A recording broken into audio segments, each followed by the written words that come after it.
억울함을 복수로 풀고 분노로 풀면 이 억울함의 고리가 끊어지지가 않아요. 인생이 그렇습니다. 늘 너 나한테 이랬지? 내가 네 눈에 피눈물 쏟게 할 거야. 억울함을 분노로 풀어버리면 끝이 안 납니다. 가정이든 직장이든 억울함은 어떻게 풀어야 될까요? 자, 오늘 본문에도 정말 억울한 사람이 나옵니다. 사도 바울입니다. 자, 사도 바울이 3차 전도여행이 끝나갈 무렵에 고린도에서 로마서를 씁니다. 우리 새벽에 계속 말씀을 봤는데요, 우리 말씀을 한번 정리하면서 오늘 본문을 보겠습니다. 자, 사도 바울은 로마에 한 번도 가본 적이 없어요. 그런데 로마에 교회가 생겼대요. 야, 얼마나 참 기분이 좋습니까? 야, 신통방통하다. 사도들이 간 적도 없는데 자기네들끼리 교회를 개척했어. 사도 바울이 내가 로마를 한번 가야 되겠다. 로마 교회 가서 복음도 전하고 교인들도 만나봐야 되겠다. 그런데 로마로 가는 길이 계속 막혔습니다. 왜? 여러분, 로마로 가는 길이 얼마나 험한지 아세요? 예루살렘에서, 터키에서 이렇게 그리스, 몬테네그로, 그 다음에 크로아티아 거쳐서 베니스 거쳐서 이렇게 로마로 내려오는 그 길이 굉장히 험합니다. 제가 그 길을 여러 번 다녔거든요. 차로 운전하고 왼쪽에 아드리아가 다 있고 아드리아의 바로 옆에 굉장한 그 험한 산들이 쫙 있습니다. 그 아드리아의 바로 옆으로 크로아티아부터 시작해서 그리스까지, 거기를 제가 차로 운전하면서 야, 진짜 험하다. 사도 바울이 여기를 어떻게 다녔을까? 이 예루살렘에서 로마까지 가는 길이 험해요. 거기에 도둑도 많아. 거기다가 바다로 가려면 바닷길은 더 위험해요. 폭풍이 막 불거든, 지중해에. 거기다가 돈도 많이 들어요. 돈도. 지금도 여러분 로마 한번 가려면 얼마나 돈이 많이 듭니까? 여러분 여행사에서 한번 검색해 보세요. 한국에서 로마 여행 가는 거 기본이 500만 원입니다. 가족끼리 여행 가면 1인당. 얼마나 돈이 많이 들어요. 2000년 전에는 돈이 더 많이 들어요. 그리고 사도 바울이 로마로 가려고 했는데 여러 가지 이유로 길이 막힌 거죠. 로마서 1장 13절, 형제들아, 내가 여러 번 너희에게 가고자 한 것을 너희가 모르기를 원하지 아니하노니 이는 너희 중에서도 다른 이방인 중에서와 같이 열매를 맺게 하려 함이로되 지금까지 길이 막혔도다. 가고 싶은데 못 갔다라는 거죠. 자, 그러면서 로마서를 씁니다. 내가 여러 번 막혔는데 내가 반드시 너희들한테 갈 거야. 로마에 갈 거야. 내가 지금 일이 있어. 내가 예루살렘에 가야 되거든. 내가 예루살렘 가서 구제비 전달하고 난 다음에 그 다음에 반드시 로마에 갈게. 로마에 간 다음에 나는 그 다음에 스페인을 갈 거야. 나 스페인 선교할 테니까 니네들 나한테 선교 헌금 좀 줘. 알았지? 이게 바로 로마서예요. 여러분 로마서 다 읽었습니다. 이 로마서. 자, 사도 바울이 로마서를 딱 쓰고 난 다음에 드디어 이제 예루살렘으로 갑니다. 예루살렘 가서 구제비 주고 이제 그 다음에 로마로 가려고요. 자, 예루살렘에 갔는데 그때 누구를 데리고 가냐? 드로비모라는 제자를 데리고 갑니다. 이 사람이 에베소 사람이에요. 에베소, 유대인이 아닙니다. 이방인이에요. 자, 이 드로비모를 데리고 예루살렘에 갔다가 구제비를 전달해주고 예배드리러 성전에 올라갔는데 그때 억울한 누명을 씁니다. 무슨 누명을? 드로비모라는 이 제자 때문에. 이 드로비모가 성전에 들어가면 안 돼요. 지금도 여러분 예루살렘 성전에 가시면 써 있습니다. 이방인들이 들어오면 사형에 처한다. 여러분도 뜰만 갈 수가 있어요. 유대인이 아니면 못 들어가네. 이 드로비모는 이방인이기 때문에 당연히 성전에 못 들어갔습니다. 야, 드로비모야, 너 밖에서 기다리고 있어라. 나 예배드리고 올게. 그런데 유대인들이 고발합니다. 저 바울이 이방인을 데리고 성전에 들어갔다.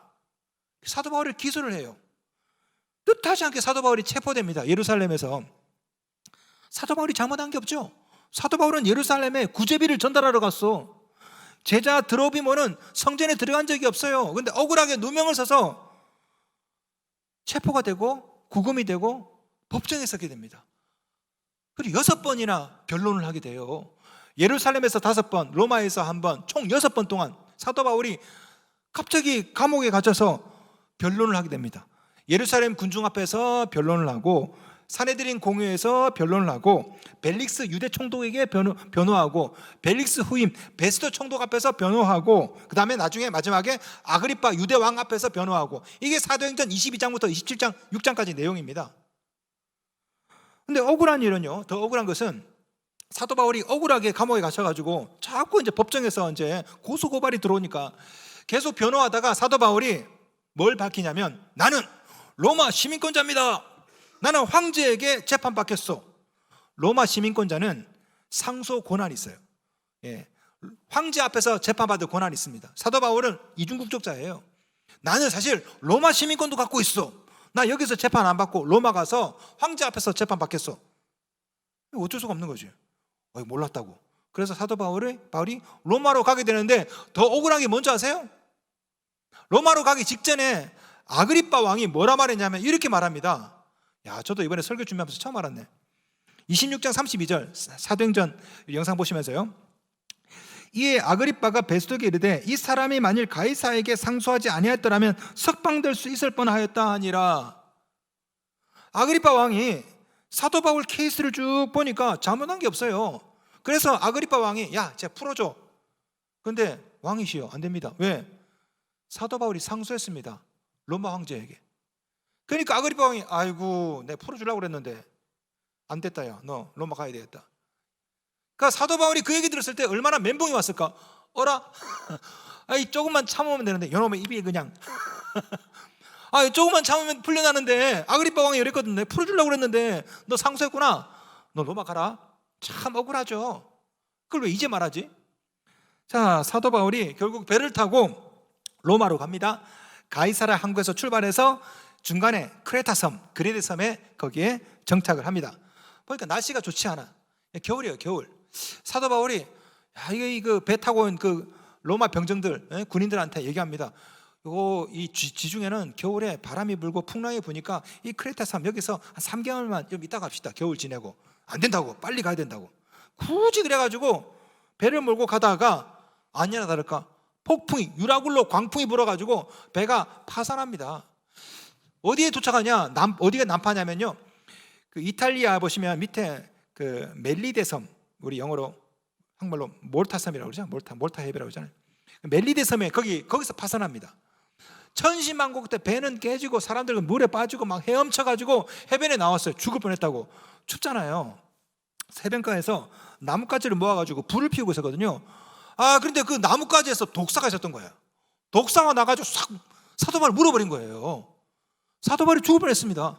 어이구야. 근데 희한하게 독사에게 물렸는데 죽지 않고 살아나요. 사도행전 28장 5절 바울이 그 짐승을 불에 떨어 버리매 조금도 상함이 없더라. 떨어버린 거지. 죽지 않았어. 이걸 누가 봤냐? 그 멜리데 섬에 있는 원주민들이 본 거예요. 그리고 사도 바울이 신이다 막 절도 하고 사도 바울이 나 신이 아니라고. 그러니까 온갖 병자를 다 데리고 옵니다. 사도 바울이 그 멜리데 섬에서 병자들을 다 고쳐줘요. 추장도 고쳐줍니다. 자, 그렇게 해서 다시 배를 3개월 동안 멜리데 섬에서 머물다가 배를 빌려서 천신만고 끝에 로마에 겨우 도착해요. 자, 여기까지 가만히 보시면 사도 바울의 일이 참 안 풀리는 사람이죠. 예루살렘에 구제비를 전달하러 갔단 말이에요. 예루살렘에 흉년이 들어가지고 선한 의도로. 그런데 억울하게 감옥에 갇힙니다. 아니, 이 정도로 헌신했으면 1차 전도, 2차 전도, 3차 전도, 사도 바울이 주를 위해 얼마나 많이 고생했습니까? 축복은 고사하고 왜 억울하게 왜 감옥에 갇히냐고.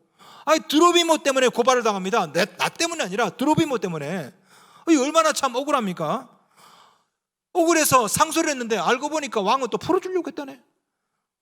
그 배 타고 가다가 갑자기 난파를 당해요. 너무 추워서 천신만고 그때 해변에 나왔는데 독사에 또 물려. 참 사도 바울 인생 참 재수가 오지게 없죠. 일이 안 풀려도 어떻게 이렇게 안 풀릴 수 있을까? 사도 바울이 몸도 마음도 만신창이가 돼서 터벅터벅 드디어 로마에 도착합니다. 자, 천신만고 끝에 로마에 딱 도착하니까 로마 교회 교인들이 자기를 마중 나왔어요. 이 소식을 듣고 28장 15절 말씀. 그곳 형제들이 우리 소식을 듣고 아비오 강장과 트레이스 타베르네까지 맞으러 오니. 자, 로마 교회 교인들이 왔습니다. 이 사람들은 로마서를 읽었던 사람들이에요. 사도 바울이 이 사람들 딱 보자마자 아이고 창피해라. 왜 창피해요? 로마서를 쓸 때만 해도 사도 바울은 자기가 그 고생할 줄 몰랐거든요. 로마서 쓸 때 당당하게 내가 로마 갔다가 스페인도 들렸다가 자신 있게. 여러분 로마서 읽어보세요. 얼마나 당당하게 자기가 그 개고생할 줄 모르고 로마 교회 교인들에게 나 로마 간다고, 예루살렘 갔다가 로마 갔다가 너희들 나한테 성기비 좀 줘. 나 스페인 갔다 올 테니까. 사도행전에도 보시면요, 이 사도 바울이 얼마나 당당하게 말하는지 이렇게 나옵니다. 28장 15절, 19장 21절, 사도행전 19장 21절. 내가 거기 갔다가 후에 로마도 보아야 하리라. 아직 고생할 줄 몰랐을 때 이 말했어요. 예루살렘 갔다가 로마도 보아야 하리라. 이때만 하더라도 자신감이 충만합니다. 1차 전도, 2차 전도, 3차 전도 가는 곳곳마다 성공이야. 내가 예루살렘 갔다가 로마 보고 그 다음에 스페인 갈 거야. 사도 바울이 자신감 있게 그래서 로마서를 썼단 말이에요.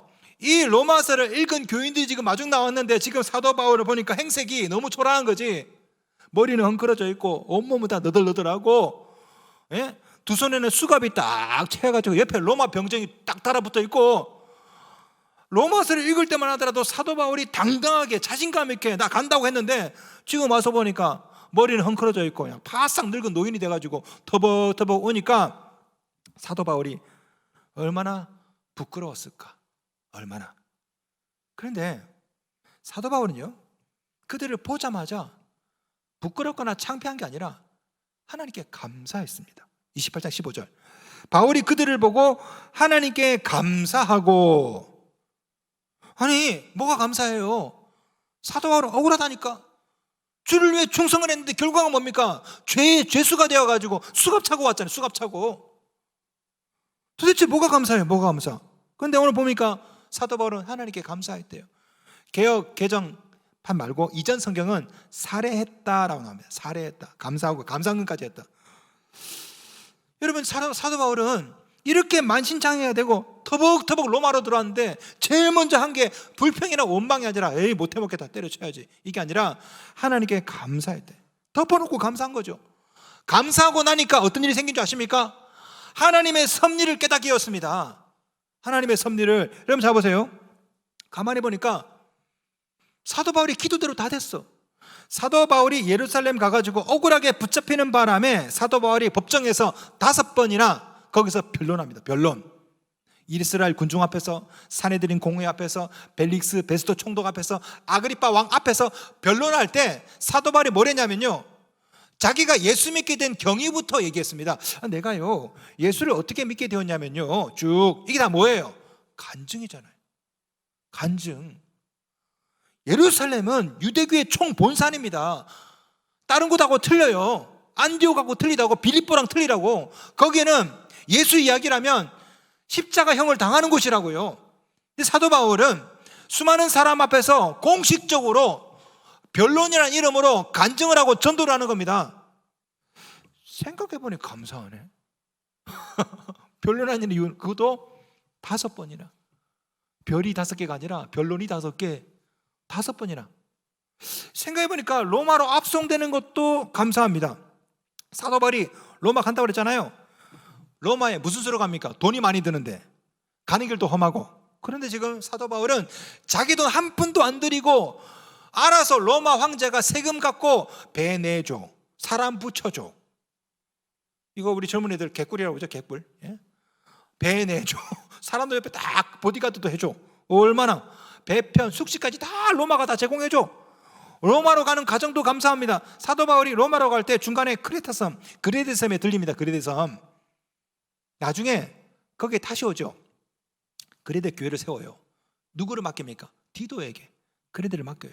이것 때문에 이 인연이 돼가지고 중간에 멜리데 섬에 표류합니다. 거기서 독사에게 물렸잖아요.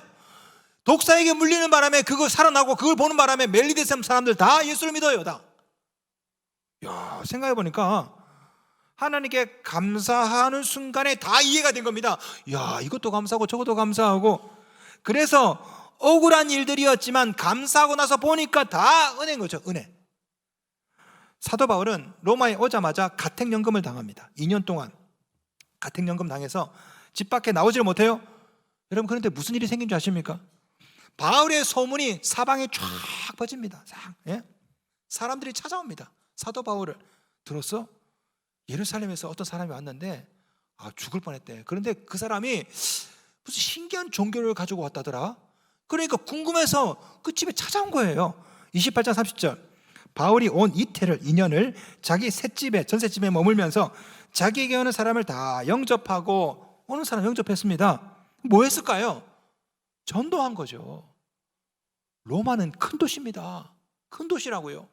사도 바울이 만약에 자기 돈 들여서 자비로 왔다면 사도 바울이 아무리 전도해도 로마 사람들이 들었을까요? 왜? 로마에는 세상의 모든 종교가 다 들어오는 곳이야. 그러니까 그래 알았다. 뭐 니는 그거 잘 믿어라. 아무도 관심이 없을 거야. 그런데 사도 바울이 죄인이 되어서 배가 난파되고 이게 로마 사회에서 큰 이슈였어요. 이슈. 그래서 죄수의 신분으로 가택연금 당하고 이런 케이스가 흔하지 않았거든요.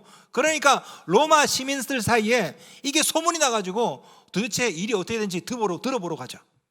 이 바울이라는 사람이 어떤 종교를 가지고 있는지 한번 들어보러 가자. 사람들이 우르르 몰려온 거예요. 그 중에는 로마 황제의 친척도 있습니다.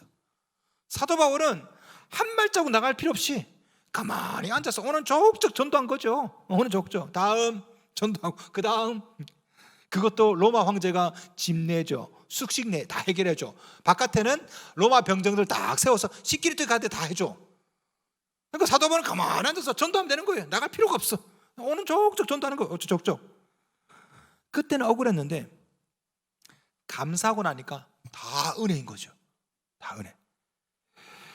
여러분도 그렇죠.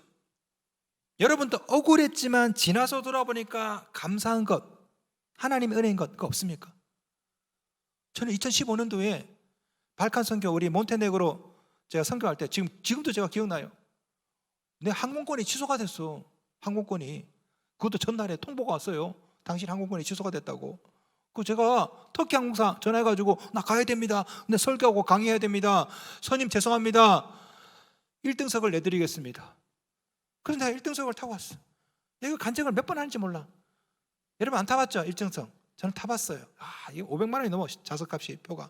얼마나 참 편하고 좋고 음식도 맛있는지. 항공권이 취소되었다라는 얘기 듣고 솔직히 열이 좀 받았거든요. 왜 이런 일이 나한테 생기지? 지나서 보니까 하나님이 1등석 주려고. 여러분 인생 중에 그런 거 있죠. 그때는 억울했는데 지나서 보니까 다 하나님의 은혜인 거 있지 않습니까? 감사하는 자만 볼 수 있습니다. 감사하면 하나님의 섭리가 보여요. 억울함 속에 일하고 계시는 하나님이 보이거든요. 코로나 때문에 많은 선교사들이 선교사에서 철수했습니다. 최근에 제가 만난 선교사님 중에 한 분은 이슬람권에서 선교하시는 선교사님이세요. 이분이 그런 얘기를 해요. 이슬람 선교가 얼마나 어렵습니까? 10년을 전도해도 한 명 전도하기 힘들어요. 그런데 엎친 데 덮친 격으로 코로나가 확 터져가지고 결국 그 이슬람 그 나라에서 철수할 수밖에 없었습니다. 그렇게 한국에 돌아와서 선교사가 한국에 돌아와서 할 일이 뭐가 있어요? 그래서 페이스북을 했어. SNS를 인스타를 하고. 그러다가 이 아랍어를 잘하시니까 아랍 친구들을 사귀었네. 그래서 페이스북과 인스타로 아랍 친구들을 사귀어서 걔네들한테 전도한 겁니다. 얘네들 예수를 믿네. 줌으로 온라인으로 성경 공부를 해. 그 선교사님이 목사님 제가 10년 동안 전도한 것보다 코로나 때 더 많이 전도했습니다. 코로나로 인해서 선교에서 철수해서 처음에는 억울했는데 지나서 보니까 그게 하나님의 섭리야. 하나님의 계획이야. 여러분 감사하면 이게 보이거든요. 불평하고 원망하면 이게 안 보인다니까. 자, 오늘 우리 맥주 감사절입니다. 상반기 감사 제목 가만히 적어보시면 여러분 몇 개 적었습니까? 저도 한 4개 5개 쓰니까 막히더라고요. 근데 억울한 거는 10개 쓰겠어. 억울한 게 더 많아. 그런데 그 억울함도 감사해 보세요. 감사하면 하나하나 안에 하나님의 일하심을 볼 수 있거든요. 여러분 인생이 왜 억울할까요? 억울한 일이 생겨서 억울한 게 아닙니다. 감사가 없어서 억울함 속에 감춰진 감사를 못 보는 거예요. 감사가 없으면 하나님의 섭리가 안 보입니다. 그래서 자꾸만 분노만 나와요. 분노만. 나만 고생하고 나만 실패하고 나만 괴롭고 그러니 화가 나는 거죠. 어떤 사람은 사람을 찔러 죽이는 겁니다. 감사와 분노는 안경과 같습니다. 안경. 분노하면 억울함만 보여요. 이것도 억울하고 저것도 억울하고 아이고 내 신세야. 감사하면 하나님의 섭리가 보입니다. 이것도 감사하고 이것도 억울한 줄 알았는데 이것도 다 감사하네. 그 결과가 무엇입니까? 28장 15절 담대한 마음을 얻으니라. 사도 바울이 감사했더니 바로 그 다음 구절에 담대한 마음을 얻었다라고 나왔습니다. 우울함이 아니에요. 억울함이 아니에요. 담대함이 생겨야 됩니다. 현대어 성경입니다. 바울은 그들을 보자 하나님께 감사를 드리고 더 큰 용기를 갖게 되었다. 사도 바울이 감사했더니 그간의 여정에 하나님의 일하심, 하나님의 섭리가 보였고 그 결과로 담대함이 생겼습니다. 왜 그래요? 왜? 이유가 뭡니까? 고난 가운데 일하시는 하나님을 보고 나니까 용기가 생기는 거죠. 로마가 얼마나 대단합니까? 지금도 여러분 로마 가보세요. 예? 그 판테온 신전 보십시오. 콜로세움 보세요. 지금 봐도 이걸 2000년 전에 지었다고?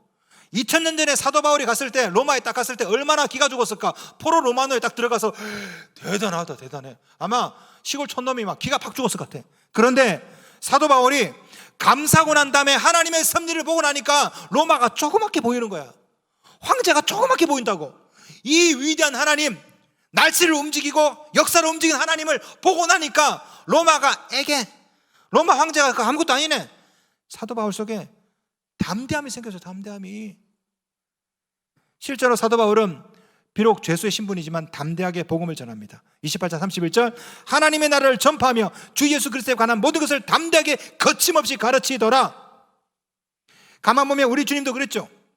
오병이어 떡 5개 물고기 2마리를 보실 때 우리 주님은 불평하거나 원망하지 않았습니다. 베드로야 내가 말했잖아.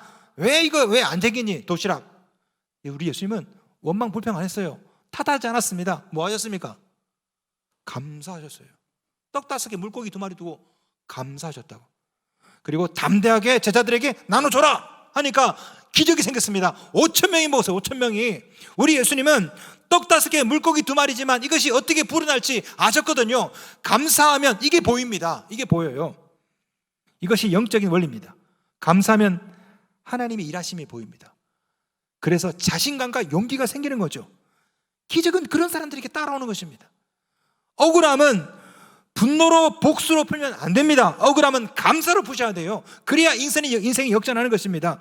분노에 사로잡혀 있으면 억울함만 자꾸 보여요. 이것도 억울하고 저것도 억울하고. 감사하면 억울함 속에 역사하시는 하나님의 일이 보이거든요. 그래서 자신감이 생기는 겁니다. 우울함이 아니라. 여러분, 우리 민족이 왜 억울한 민족이고 왜 한이 많은 민족일까요? 내가 가만히 보니까, 제가 여러 나라를 다니면서 보니까 우리나라에 부족한 게 있어요. 우리나라 언어에 이 감사라는 말이 참 인색하고 부족해. 여러분, 미국 영어 배울 때 제일 먼저 배우는 말이 뭡니까? 땡큐예요. 땡큐. 거기는 부딪혀도 땡큐, 눈만 인사해도 땡큐다. 땡큐. 일본도 그렇죠. 일본도 자주 쓰는 단어가 뭡니까? 아리가또. 아가리또가 아니라 아리가또. 헷갈리죠. 아리가또 헷갈리. 예. 일본 하면 아리가또 고자이마스, 항상 감사하다고 하지 않습니까? 우리나라는 이 감사가 부족해. 감사가 부족하니까 늘 억울함이 있어요. 억울함이 있고 한이 있고. 그래서 한국에 보면, 우리 한국이 보면 분노공화국 아닙니까? 분노공화국. 조금만 뭐 길 가다가 그냥 조금만 스치면 그냥 막 화를 내고, 그냥 차 조금만 앞질러 가면 내가 막 앞에 가고. 다들 사람들 속에 이 분노가 있어요. 그래서 자살률이 높아요. 우울증이 높고. 감사가 없어서. 여러분, 우리나라 역사를 한번 보세요. 억울하지만 감사한 일이 얼마나 많습니까?